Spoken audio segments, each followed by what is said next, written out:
दिल्ली के पूर्व उप मुख्यमंत्री सुप्रीम कोर्ट से लेकर हाई कोर्ट तक अरविंद केजरीवाल और उनके वकील अभिषेक मनु सिंघवी को एक दिन में ट्रिपल झटका लगा है। पहला तो एमसीडी में एल्डरमैन की नियुक्ति मामले में सुप्रीम कोर्ट ने एलजी के फैसले को सही करार दिया। दूसरा, दिल्ली हाई कोर्ट ने केजरीवाल की जमानत याचिका खारिज कर दी। और तीसरा, मनीष सिसोदिया को सुप्रीम कोर्ट से कोई राहत नहीं मिली। शराब घोटाला मामले में कंठ तक डूबे हुए मनीष सिसोदिया को पिछले साल 26 फरवरी को सीबीआई ने गिरफ्तार किया था। वे 16 महीने से सलाखों के पीछे हैं। सुप्रीम कोर्ट में उनकी जमानत याचिका पर सुनवाई हुई, लेकिन जमानत याचिका पर सुनवाई पूरी नहीं हो सकी। अब अगले सोमवार को इस पर सुनवाई होगी। इस दौरान वरिष्ठ अधिवक्ता अभिषेक मनु सिंघवी ने मनीष सिसोदिया की तरफ से जमानत दिए जाने की दलील रखी।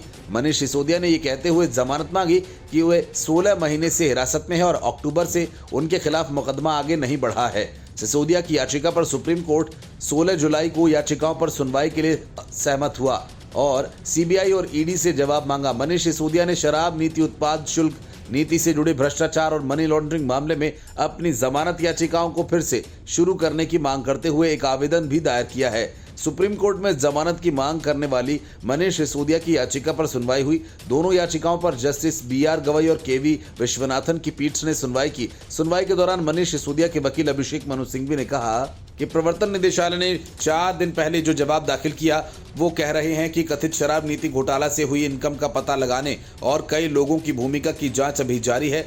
ये उनकी उस दलील के बिल्कुल उलट है जिसमें कहा गया था कि जांच पूरी हो चुकी है। फिर मनीष सिसोदिया को जेल में बंद रखने का क्या मतलब?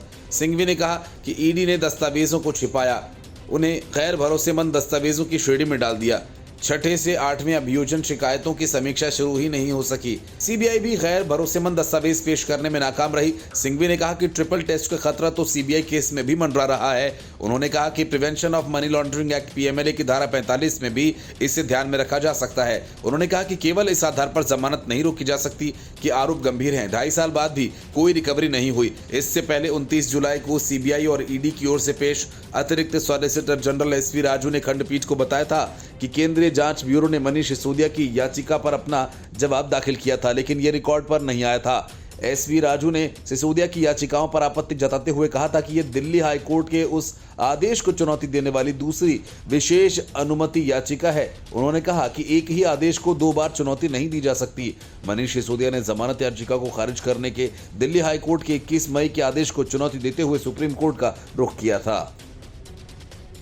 Bureau report, news of India.